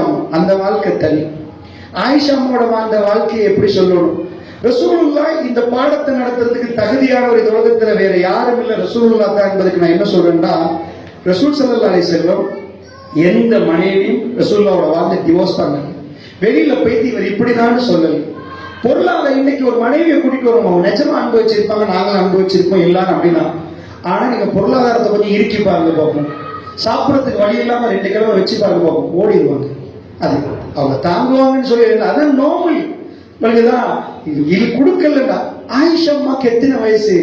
நாங்கள் நிலா பிறைய பார்க்கிறோம், அடுப்புல பூனை படுக்குது, அடுத்த பிறைய பார்க்கிறோம், அடுப்புல பூனை படுக்குது, எத்தனை வயசு? இதெல்லாம் பேசுறவங்க எத்தனை வயசு? அஸ்வதான். நாம 2 கருப்புகளை சாப்பிடுறோம், 2 கருப்புனா ஈச்ச குழம்பும் தண்ணிக்கும் கருப்பிடுவாங்க. இதை சாப்பிடுறோம். 2 பிறைகள் 1 மாதம் இப்படித்தான் எங்களுக்கு இருந்துச்சு. நாங்க ரொம்ப மெலிஞ்சு போயிருந்தோம். எங்கிட்ட சாப்பாடு இருக்கல. பெருமானாக்கு ஒரு தடவை ஹைபரை பிடிக்கிற டைம்ல பணம் வந்துட்டு அல்லாஹ்வுடைய தூதரை கூட்டி கேட்கறாங்க. அல்லாஹ் விரும்பல ரசூலுல்லாஹ்வுடைய மனைவிமார்களுக்கு பொருளாதாரத்தை ரசூலுல்லாஹ் கூட்டி கொடுக்கிறது இல்ல நபியே, அதுதான் அளவு. உங்க மனைவியா இருந்தா இப்படிதான் வாழணும். அல்லாஹ் அந்த ஏழ்மையை தான் கொடுத்தான். எல்லாரும் வந்து கேட்கிற நேரம் அல்லாஹ் சொன்னா, விருப்பம்டா இப்படி வாழ சொல்லுங்க, இல்லண்டா அவங்க டிவோர்ஸ் பண்ணுங்க. 29 நாட்கள் ரசூலுல்லாஹ் மனைவிமாரோட பேசல என்ற செய்தி நீங்க படிச்சிருப்பீங்க. எவ்வளவு கஷ்டமான நேரம் உமர் ரலியல்லாஹு வர்றாங்கன்னா, அவங்க மகளும் இருக்கிறாங்க. உமர் ரலியல்லாஹு வந்தது பேசுறது வேற. பெருமானார் வீட்டுக்குள்ள அந்த 29வது நாள் அந்த படம் பிடிச்ச மாதிரி காட்டுறாங்க. வீட்டுக்குள்ள வந்தா ரசூலுல்லாஹ் கீழாடையோட மேலாடை இல்லாம தூங்கிட்டு இருக்கிறாங்க. ஈச்ச மரத்தால் செய்யப்பட்ட கட்டில். பெருமானார் உமர் கண்டு எழும்புறாங்க. அவர் சொல்றாரு, ரசூலுல்லாஹ்வுடைய சிவப்பு கன்னங்களையும் உடம்புடையும் அந்த ஈச்ச மரத்து கயிறால செய்யப்பட்ட அந்த கட்டில தூங்கி நல்லா அந்த அச்சு இருந்துச்சு. பெருமானார் பஞ்சனி மெத்தையில தூங்கல. அல்லாஹ்வுடைய தூதர் எழுப்பினா அந்த அச்சு அப்படியே நின்றுச்சு. நான் பெருமானாரை பார்த்து தேம்பி அழுதேன். அல்லாஹ்வுடைய தூதர் பேச வந்தது என்னவோ, உமர் பின் கத்தாப் ரலியல்லாஹு பக்கத்துல நின்றவரு ரசூலுல்லாஹ்வை பார்த்து அழுகிறார். என் கண்ணு போகுது, வீட்டுல கொஞ்சோண்டு கோதுமை தொங்குது, அந்த இதுல பையில தண்ணி கொஞ்சம் இருக்கு. அல்லாஹ்வுடைய தூதரை பார்த்தேன். அவங்க கேட்டாங்க, ஏன் உமர் அழுகிறீங்கன்னு கேட்டாங்க. அல்லாஹ் உமர் பேசுங்க என்னன்னு கேட்டாங்க. அதான் ரசூலுல்லாஹ் தன் மனைவிமார்களோட கதைக்காம அல்லாஹ் சொல்லிட்டான், அவங்க இதுல வாழ விருப்பம்டா வாழுங்க, இல்லைன்னா அவகாசம் கொடுத்து அவங்களை பிரிச்சு அனுப்பிடுங்கட்டான். சோ 29 நாள் அவங்க பேசல. அல்லாஹ்வுடைய தூதர் அல்லாஹ் தடுத்து வைக்கிறான். எதுக்கெண்டா யாரு ரசூலுல்லாஹ்னு ஒட்டுமொத்த வேர்ல்டுக்கும் காட்டு. இவ்வளவு செஞ்சு இவ்வளவு வேணாம் என்று சொல்லி போகன்னு சொல்லி ஒரு பெண் பெருமானாரை விட்டு போகலண்டா அந்த கவர்ச்சி சொல்ல இயலாது. அல்லாஹ்வுடைய தூதரை பார்த்து உமர் பின் கத்தாப் அலப்போக்குல வேணாம் உமர் அழாதீங்கன்றாங்க ரசூலுல்லாஹ். ஏன் அழுகிறீங்க? அல்லாஹ்வுடைய தூதரே, நீங்க தான் இந்த நாட்டுக்கு இந்த எங்களுக்கு தலைவர், காத்துமுல் அன்பியா, ஷாம்புல உள்ளவங்க என்னெல்லாம் வச்சு அவங்க மன்னர்கள் என்னெல்லாம் சாப்பிட்டு பேசிட்டு இருக்காங்க. உங்க லைஃப் இப்படி இருக்குதே யார சொல்லலாம், நீங்க ஏன் அப்படி வாழக்கூடாது யார சொல்லலாம். ரசூலுல்லாஹ் ஒரே ஒரு வரியில கதையை முடிக்கிறாங்க.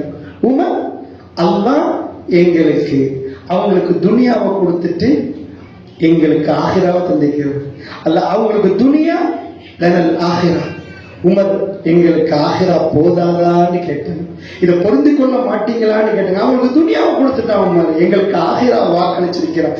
இது திருப்தி இல்லையா, பொருந்து கொள்ள மாட்டீங்களா? உடனே யார சொல்லலாம், ஆமான்னு பொருந்து கொள்ற. நான் இந்த ஏன் சொல்றேன்டா, இந்த டைம் பெருமாள் அவ்வளவு இது அந்த டைம்ல சொல்ல ஏழ்மையா கைபருக்கு பிறகு பணம் வர போகல அள்ளி அள்ளி கொடுத்துற சொல்ல தனக்கு ஏழ்மையே தேர்ந்தெடுத்து கொண்டாங்க. சோ மனைவிமார்கள் அவங்க கேட்கிறாங்க, அல்லாஹ் வேணான்ட்டான். ரசூலுல்லாஹ்வுடைய மனைவிமார்கள் உம்மஹாத்துல் முஃமினீன் அவங்க இப்படிதான் வாழணும் அல்லாஹ், அவங்க இப்படித்தான் வாழணும். ஒரு மனைவி வெளியே போகல ரசூலுல்லாஹ்வுக்கு. சோ அல்லாஹ்வுடைய நல்லடியார்களே, நான் ஒரு பாயிண்ட் உங்களுக்கு சொல்றேன். இதுக்கு நீங்க வேற எங்கேயும் போக கூடாது.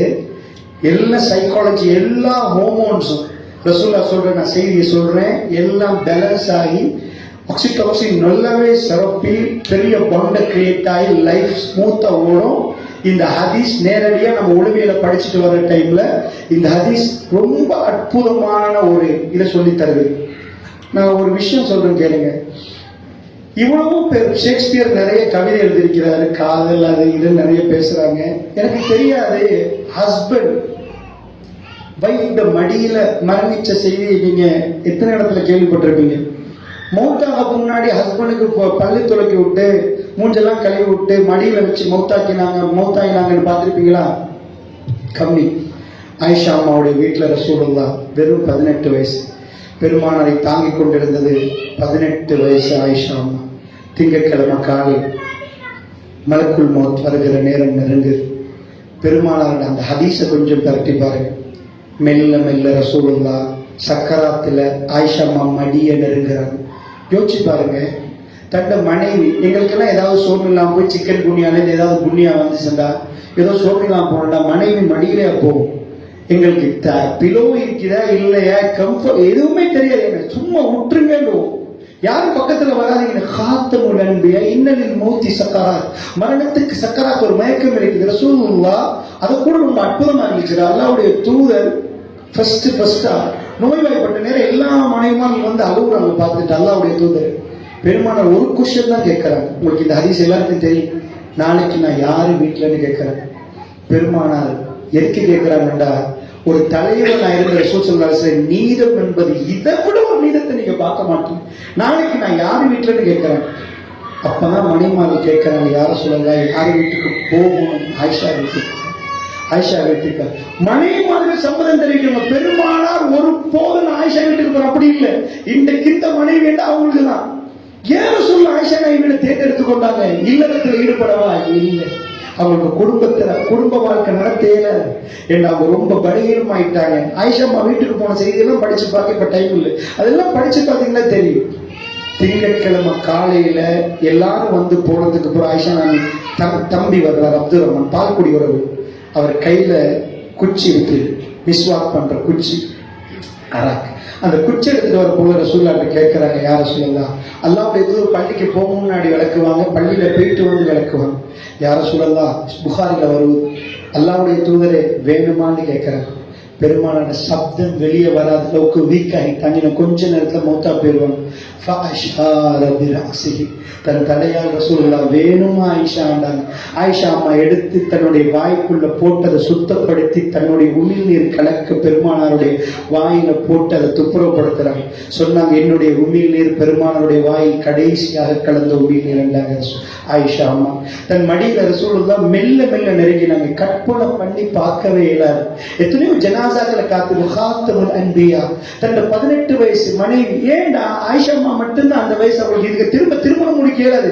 பெருமாள் சொன்னாங்க, ஆயிஷா ஜென்னாவுடைய மனைவி என்றாங்க. ஜென்னாவுடைய சந்திப்போம் என்றாங்க. சுபஹானல்லாஹ், ஜென்னா அந்த பாண்ட் 18 வயசு 63 வயது எங்க பாடம் நடத்தணும், நம்ம புள்ள போய் எங்க பாடம் பெற்றுட்டு இருக்குது.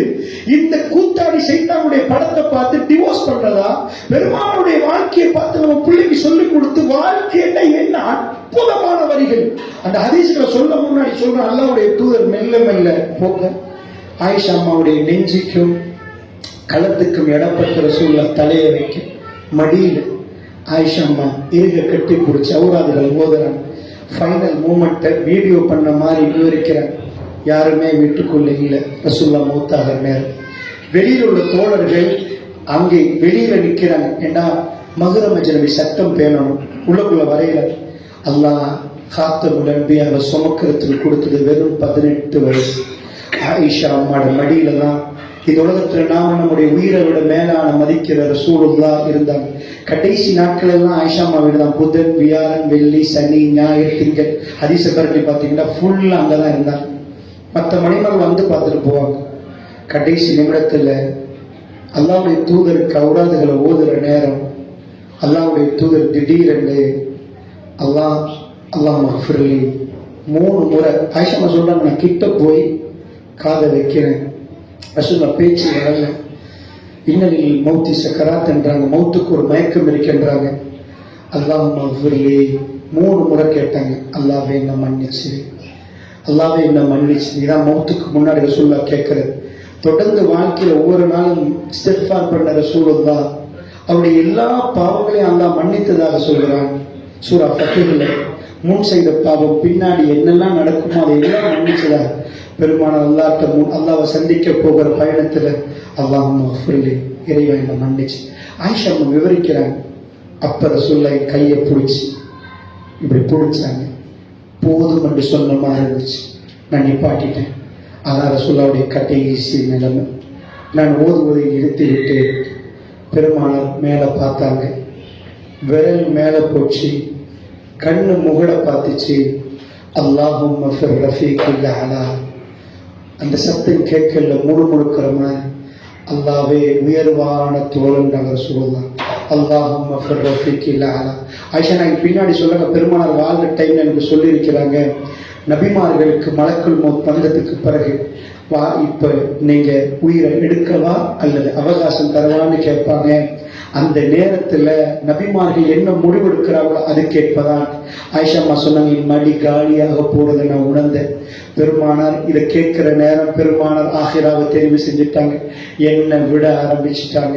என்னை இங்க விட்டுட்டு ரசூலுல்லாஹ் போக நினைச்சிட்டாங்க. என் மடி காலியாக போகுது. நான் பெருமானார் என் கையை பிடித்து போதும் என்று சொன்ன பிறகு இப்படி மேலே பார்த்தார்கள். விரல் கீழே விழுந்தது. ரசூலுல்லாஹ் என் தோளில் சாய்ந்து விட்டார்கள். நான் பெருமானாரை பிடித்தேன். ரசூலுல்லாஹ் மூத்தாகி விட்டார்கள் என்று சொல்லி அல்லாஹ்வுடைய நல்லடியார்களே, ஆயிஷா அம்மா மடியில ரசூலுல்லாஹ் தன்னுடைய கடைசி மூச்சு விடுறாங்கன்னா நான் என்ன கேட்கறேன், ஹஸ்பண்ட் அண்ட் வைஃப் லைஃப், கணவன் மனைவி வாழ்க்கை இந்த கூத்தாடி சைத்தாண்ட நம்ம பிள்ளைகள் படிக்கிறே. இந்த இந்த படம், திரைப்படம், அந்த இதெல்லாம் படிக்கிறாங்களே, எங்க கொண்டு போய் காட்டணும்? பெருமானார் இவ்வளவு டென்ஷன்ல தன் மனைவிமார்களுக்கு எந்த குறையும் வைக்காததுனாலதான் அவர்கள் அவ்வளவு நேசிச்சாங்க. தூரத்துல எங்களுக்கு ரசூலுல்லாஹ் மேல நேசம் வரலாம், சரிப்பா கிட்ட போனாலும் சில பேர் சொல்லுவாங்க, தூரத்துல என்ன வரும்பா, அது கிட்ட போய் பாரு அப்படின்னுவாங்க. கிட்ட இருந்த ஆயிஷா அம்மா எத்தனை இடங்கள்ல ஒரு நாள் ராத்திரி நானும் ரசூலுல்லாஹ் சந்தோஷமா போறேன். ரசூலுல்லாஹ் எல்லாத்தையும் அனுமதி கொடுத்தாங்க. எடை மறைக்காதீங்க ஆயிஷா, ஓப்பன் டு ஓப்பன் ஃபுல்லா போர்வையில இருந்தது. குளிக்கிறதுல இருந்து எல்லாமே ஆபாசமா இல்லை. உம்மத்துக்கு சொல்லுங்க, ஓப்பன் புக் ரசூல் ஸல்லல்லாஹு அலைஹி வஸல்லம். யார் ரசூலுல்லாஹ் என்பதை ஆயிஷா அம்மா அழகா விவரிப்பாங்க. நானும் பெருமானும் ஒரு நாள் போர்வையில் இருந்தோம். ஆயிஷா பெருமானிடம் அமைதி என்று அனுமதி கேட்டார்கள். அது சந்தோஷமாக நாங்கள் இருந்த நேரம் ஆயிஷா என்னை கொஞ்சம் விடுங்கள் என்றார்கள் ரசூலுல்லாஹ். என்ன கொஞ்சம் ஆயிஷா என்ன கொஞ்சம் விடுங்கள். அன்றைக்கு ஆலை இப்ராஹிமுடைய ஆயத்துகள் இறங்கிய நாள் அல்லாஹ்வுடைய இன்ன ஃபீ ஹல்கிஸ் ஸமாவாத்தி வல் அர்த் வக்திலாஃபில் லைலி வன் நஹர் லஆயாத்தின் உலில் அல்பாப். இந்த ஆயத்து இறங்கிச்சு. அல்லாஹ்வுடைய தூதரை சொல்றார்கள், சந்தோஷமா இருந்த போர்வையில் நான் ரசூலுல்லாஹ்வை விட்டு விட்டேன். பெருமானார் எழுந்தார்கள், தொழுதார்கள், அழுதார்கள். அப்படி ஒரு அழுகை ரசூலுல்லாஹ். அவர்கள் தேம்பி தேம்பி தேம்பி சுஜூதிலே ருக்கூலே அழுது கொண்டிருந்தார்கள். அந்த ஆயத்தை போய் பரட்டி பாருங்கள். ஆலிம்களுடைய கடைசி ஆயத்துகள் அல்லாஹ்வுடைய நல்லடியார்கள். அல்லாஹ் ரப்புல் ஆலமீன் அந்த ஆயத்தில் வானம் பூமியுடைய படைப்பை பற்றி அல்லாஹ் ரப்புல் ஆலமீன் பேசுகிறார். அல்லதீன யذكرூனல்லாஹ கியாமன் வ கஉதன் வ அலா ஜுனூபி. அவர்கள் நின்று கொண்டு, உட்கார்ந்து கொண்டு, சாய்ந்து கொண்டு இறைவனை தியானிப்பார்கள். وعلى جنوب ويتفكرون في خلق السماوات والارض. வானம் பூமி எப்படி படைக்கப்பட்டது என்று அவர்கள் சிந்திப்பார்கள். அந்த ஆயத்து வருவது, அந்த ஆயத்தை ரசூலுல்லாஹ் இறங்கிய ஆண்டு ஆயிஷா அம்மாவை விட்டு விலகி ரசூலுல்லாஹ் தொழுததை அத்தனையுமே விவரிக்கிறார்கள் அல்லாஹ்வுடைய நல்லடியார்களே. நான் ஏன் உங்களுக்கு சொல்கிறேன்டா, தீனுடைய எல்லா பக்கத்தையும் படிக்கிற மாதிரி இந்த உளவியல்ல கணவன் மனைவி எவ்வளவு சந்தோஷமா இருக்கணும், அதுக்கு முன்னுதாரணம் ரசூல் ஸல்லல்லாஹு அலைஹி வஸல்லம். அதனால இதை நாம் சரியாக படிச்சுட்டோம்னா, நம்ம படிச்சுட்டு வர சைக்காலஜிய பயாலஜிக்கல் உடம்புக்குள்ள என்ன நடக்குதோ அது அத்தனையும் அங்க நடந்திருக்குது. அந்த அட்ராக்ஷன் வேணுமா? அந்த வயசே தெரியல. காதலுக்கு கண்ணில் என்பாங்க, வயசு தெரியாது. அது சின்னது பெருசு ஒண்ணுமே தெரியாது. அவர்கள் திருமணத்துக்கு பிறகு நிஜமா வாழ்ந்தார்கள். நாம வாழ்றோமா? அங்கதான் பிரச்சனை. வாழணும் என்று சொன்னால் இந்த தீனுக்குள் அதுக்குரிய வழி இருக்கிறது இன்ஷா அல்லாஹ். சோ நம்ம அதனால உளவியலையும் படிப்போம், இதையும் படிப்போம், சேர்த்து படிச்சு எங்க வாழ்க்கைக்குள்ள ஒரு முக்கியமா ஒரு நல்ல இதுக்கு போவோம் இன்ஷா அல்லாஹ். நான் இப்ப ஹதீஸ சொல்லிட்டேன்னா 10 மணி ஆயிரும். நாளைக்கு ஹதீஸ தொடங்குவோம். நான் இந்த பேஸ்மெண்ட்டை உங்களுக்கு இன்னைக்கு அந்த பாயிண்ட் நான் சொன்னேன். அல்லாஹ் ஜல்ல ஷானஹு வ தஆலா நம்ம அனைவருக்கும் நல்ல ஒரு வாழ்க்கை இந்த உலகத்தில் தந்து அதையோட சிறப்பான வாழ்க்கை மறுமையில அது தர வேண்டும் இன்ஷா அல்லாஹ். கேள்விக்கான ஒரு டைம் கொடுக்குறோம். அவசரமா போறவங்க இல்லை, போறாங்க இல்லையா, இந்த அவங்க இருக்கிறவங்க மற்றவங்க கேள்வி கேட்டு கேள்விக்கு பதில் தந்துட்டு இன்ஷா அல்லாஹ் முடிச்சுக்கணும். ஏன்னா நீங்க எல்லாம் வேலை செய்யறவங்க, நான் சும்மா உட்காந்து பேசுறவரு, நீங்க கஷ்டப்படுறவங்க, அதுக்கு அல்லாஹ் பரக்கத் செய்வாங்க இன்ஷா அல்லாஹ். அதனால நாளைக்கு, ஆனா இன்றைக்குள்ள கலைப்பு இருக்கு இன்ஷா அல்லாஹ் லேசாக்கணும்.